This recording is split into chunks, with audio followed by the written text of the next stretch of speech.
Hello, good people. Inzwai. Zviri kuitika panapa ka zviri kuitwa neEconet. Vamwe tatoshayiwa power nazvo because kashoma pazvinoitika zvakadaiwo. Mngoma. Mukuru. Chekutanga ndoti congratulations. Aya tinotenda singai. Ndafara. Ozva chirundifadza njoti muzukuru wangu sendadi. Apinda. Joy after Joy promotion. Alright, chekutanga muri Zimbabwe ngada kutanga kuziva kuti zita renyu munonzani and mumbotipawo ka background kuti makaziwa sei kuti mawina imba. Okay, ndinonzi Andrew Mapranga. Yes. Ndinobva kuGwanda. Alright. Ndakafonerwa. Shamari ndio Andrew Mapranga aiti chichichichi ndikati ndini ndakakwanzwa wina imba kuEconet issue after Joy promotion. Ndakatochila na magaisa atogara. Ndikati ndizvo zviriko ere no manzi zviriko saka ati ndikati iwanya kuti kopana kuenda wina imba kwanza mwakuda kurowa mari mwakuda kurowa big saka ngofunga kuti scam mari tikati it's fine saka the guy akazokata maybe akaona kuti hana kundiconvince kuti ndawina imba akazofona cash tu ndobada no une data ero inde pa Facebook page indine smart biz line. Alright. So ndikati ndiri connected ku wifi ndokwanisa kuenda ndikaenda pa page yomba ndakaona serangu riripo ndokutenda kwanakati otherwise ndandati aiwa madrama enzwa ko pawakanzwewo kuti pawakazvionera nemeso wako kuti wawina imba wakanzwa sei? Mukoma wangu feeling yacho yakafanana nayo haigoni kuitsanangura but munomuziva mufaro wacho kuti imba haisi chinhu chidiki ende chinhu chekuti even paunoshanda unochiona kuti pauri kuwana apa haugoni kuafoda kudai saka feeling yacho something else. Imi muna imwe imba here kana this is your first time? Ndikasitini kanga ndaizama kuita mbinjiri zangu but vibes chingopenda samakavhirwa ka machena right. So zviri kuitwa neEconet hanzi iJoy after Joy handiti. So congratulations. Mungada mumbotiratidza kuti mumba menyu makaita sei? Sunungukai. So guys, uyai muone mumba memukomana. Uyai muone mumba memukomana. So all the way from Gwanda. Yes. Machigwina. Anachigwina baba. Ndotenda ECONET singai. Saka imba ino ichimbotiratidza kuti mumba menyu makaita sei? Ndimwe bedroom. Bedroom iyi. Akomana matiles awa boy. Tiles manyama. Ceiling yakachena. Space. Space yakada. Unoona kuti every corner kune sockets. Yeah? Saka tikaisa dasa musoro kuti charge dasa musoro kuti charge. Shamwa I'm happy for you Shamwa. Kitchen. Kitchen. Madam anachisota. Alright. Isite kastabira tirapa kuchidiwa. Madam wachita zvanenge vachidobi zvawe baba. Saka muri yakura sei kuna madam netwa pani? Ndine 2 and 3. Alright. Saka this place is enough for your family. Yakwanisa tinokwana singaiti.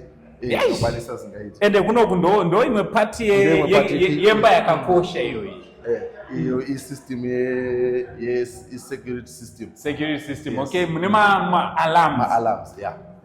Amuno ukafura dot sina kutendedza. Tinozviwa. Zviri kuitwa chete neEconet. iJoy after chi? Imwe bedroom iyi. Ona manje. Saka ndonyedza chi. Vapfana vanenge vari mumba mavo zvavo zvakazara. Vana vakapombonuka vari muno. I'm happy for you. Tsano vakauya vanodambeni. Tsano azvaziva madhamu vikauya. Inovadai baba. At least space yawo yayo. Alright, because panapa. Apa ndo pachopisa manje. Ndo pane zisa rese baba. Masola apa yakatozara kabati. Apa takazara. Ndo system yacho iyi. Kuti hatimboti gwenya raenda. Amuenderwe negwenya. Gwenya full time. Zvese zvimangozwana zvirimo. Hatina chetatenga. Tangoyi nokuda kuti makasubscriber. Muchitenga airtime yatakashandisa isu. Handi kwete iwo veEconet. Jimmy futi tisakashandisa. Saka unochimbogaya kuti maskam but kana zvaudayo manje level razvausvika ndire kuti unoona kuti imwe makomana come close. Vakomana ka ndo matorovera bhavhu. Uri kuona kuti muno togona utombo stana. Ndo matorovera bhavhu. Shawa baba. This is beautiful. Aya Mwari akanaka. Mwari akanaka. Manje muri kuipi muchaita se muchauya kuno here kana kuti momboti angosei sasekuru wenyu Mombo stabira 2 minutes ka. Apakakiwa. Kwenini kuzomanyira kunovhura pandisina kuvhura. Aiwa tokuvhurira. Wow. Saka tsano vari kufanira kuziva kuti vakauya tsano ndopava havasi tsano era ngati tsano mugare maziva kuti mukauya mucharara kupi ndopamurarama aiwa. So guys, mungada kuti kudii kune macustomers Econet?